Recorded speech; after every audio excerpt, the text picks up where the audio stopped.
Assalamualaikum warahmatullahi wabarakatuh. Perkenalkan, kami dari kelompok 3 yang terdiri dari Septiana Sari, NPM 1901010197, kemudian Tiara Noviani, NPM 1901010198, kemudian Agung Setiabudi, NPM 1901010210, yang terakhir Ataj Amiratul Aida, NPM 1901010214. Di sini kami akan menjelaskan tentang apa itu strategi proses operasi. Yang pertama, apa itu pengertian dan tujuan dari strategi proses operasi? Pengertian dari strategi proses operasi sendiri merupakan pendekatan organisasi untuk mengubah sumber daya menjadi barang atau jasa. Kemudian, tujuannya itu untuk apa? Tujuannya untuk menemukan suatu cara memproduksi barang atau jasa yang memenuhi persyaratan dari pelanggan dan spesifikasi produk yang berada dalam batasan biaya. Macam-macam strategi proses operasi. Yang pertama, fokus pada proses.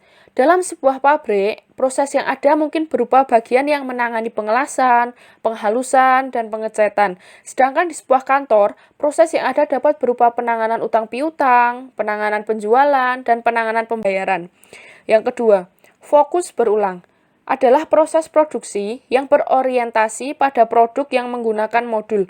Modul sendiri merupakan bagian atau komponen yang telah dipersiapkan sebelumnya. Fokus berulang disebut juga lini perakitan klasik. Yang ketiga, fokus pada produk adalah fokus suatu proses yang memiliki volume tinggi dan variasi yang rendah. Produk yang dihasilkan yang seperti kaca, kertas, lembah timah, dan batu.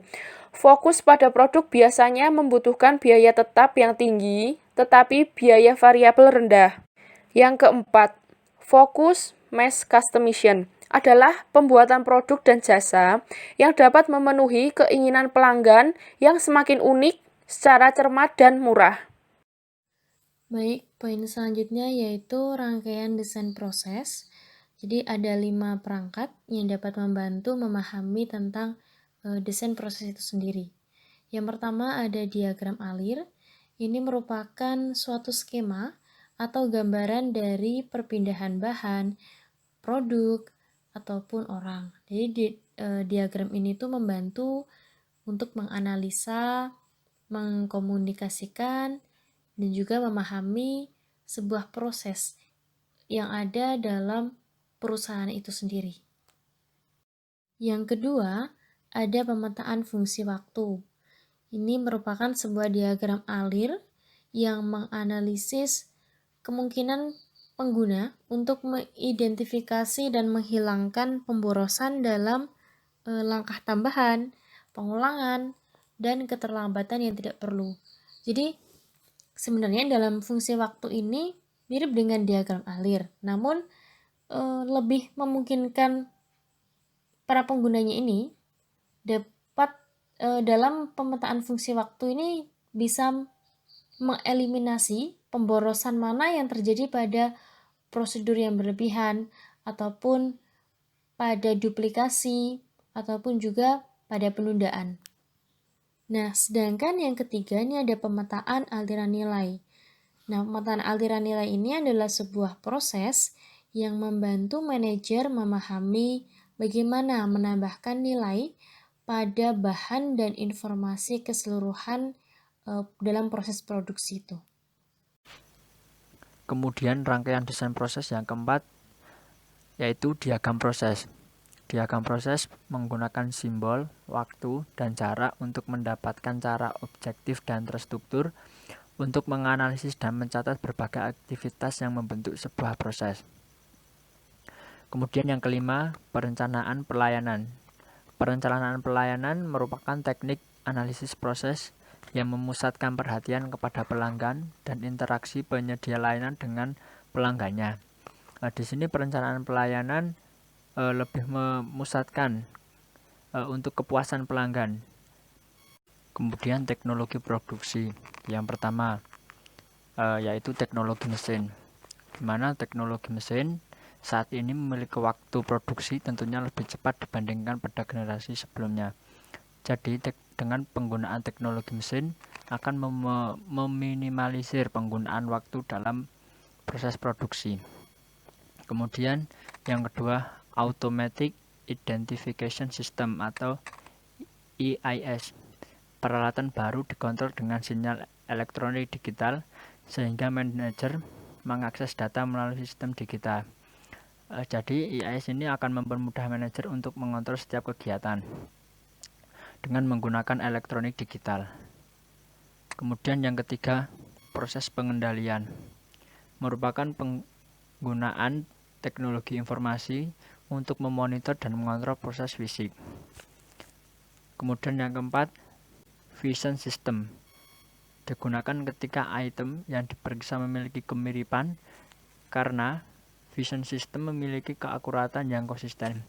Jadi di sini sangat berguna sekali menggunakan vision system agar tidak terjadi kemiripan dalam produksi. Teknologi produksi. Teknologi produksi yang kelima adalah robot. Robot merupakan mesin pembantu dengan kemampuan sesuai yang telah diatur sebelumnya. Dan yang keenam adalah Automated Track and Retrieval System. Adalah sistem yang disediakan untuk menempatkan suku cadang dan produk secara otomatis di gudang. Dan yang ketujuh adalah Automated Guided Vehicle atau AGV.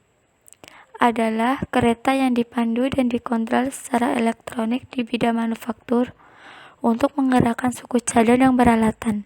Dan yang kedelapan adalah Flexibility Manufacturing System. Adalah sistem yang dikendalikan oleh komputer pusat yang memberikan instruksi pada masing-masing workstation. Teknologi produksi yang ke-9 adalah CAD. CAD menghasilkan instruksi elektronik yang dibutuhkan untuk menjalankan mesin yang dikontrol secara berurutan. Dan yang ke-10 adalah teknologi dalam pelayanan, merupakan teknologi yang berkembang di bidang jasa. Dan yang ke-11 adalah rekayasa ulang proses atau proses reengineering, adalah pemikiran kembali atau desain proses bisnis untuk mendapatkan perbaikan dalam kinerja. Dan yang ke-12 adalah proses yang ramah lingkungan.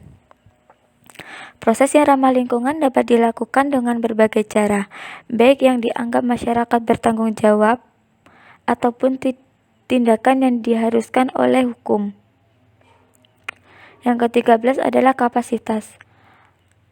Merupakan throughput atau sejumlah unit yang dapat ditahan, diterima, disimpan, ataupun diproduksi pada periode waktu. Baik, sekian yang dapat kelompok kami jelaskan. Kami mohon maaf bila banyak kekurangan dan kesalahan. Terima kasih atas perhatiannya. Kami akhiri. Assalamualaikum warahmatullahi wabarakatuh.